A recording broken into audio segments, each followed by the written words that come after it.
पहली लाइन देखें गुरु महाराज जी, कवि जी लोग बहुत भजन गावल, ऐसा विद्वान जब लिखल तो उनमें कुछ अलग होला। गुरु जी हमसे का लिखाए गए, जितना लोग बैठल हुआ बिरहा का महान श्रोता हर घर नहीं होला, ऐसा जहाँ सुनावे के हमन के मौका मिलला। संसार माया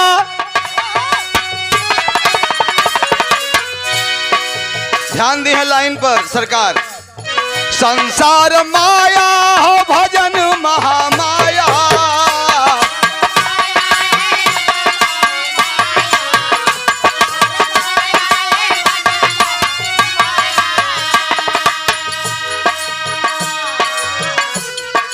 माया हो भजन महामाया,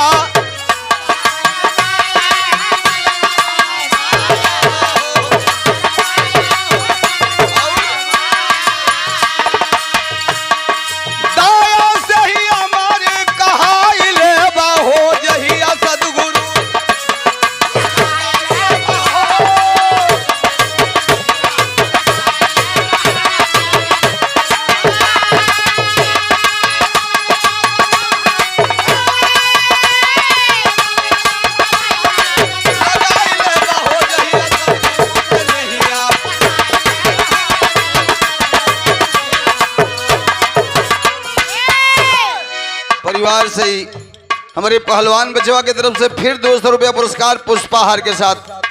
दाता के नाते प्रणाम, शिष्टता के नाते धन्यवाद। एकजुट परिवार, अभी गुरुजी से बात हो रही थी कि 60-65 आदमी का परिवार बल्ली ये दहिया यह गड़बड़ायल तो समय से पहले भाग से ज्यादा हो ही ना। भाई बटे, घर दुआर बटे, लेकिन विचार न बटे, तब कौनो फर्क ना पड़ी। दुआरे कोई आए गल तो ये न पता चले कि केकर भाई कौन केकर लड़का हो, बस हो गल बंटवारा से मुक्ति। का लिखायल, मोह कई दुनिया, यही के विद्वान लोग कहल बाबू की अध्यात्म हो। हम पागल आदमी अध्यात्म का जानी, जंगल पहाड़ में रहे वाला, लेकिन वाह मोह कई दुनिया हो भगति निर्मोही, उ सब कहो केहू को न हो।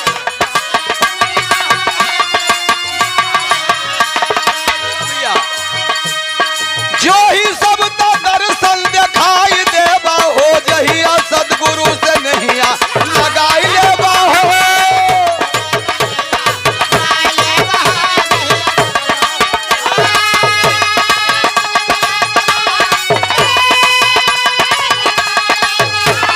लगाई लेबा हो, जहिया सदगुरु से नहिया।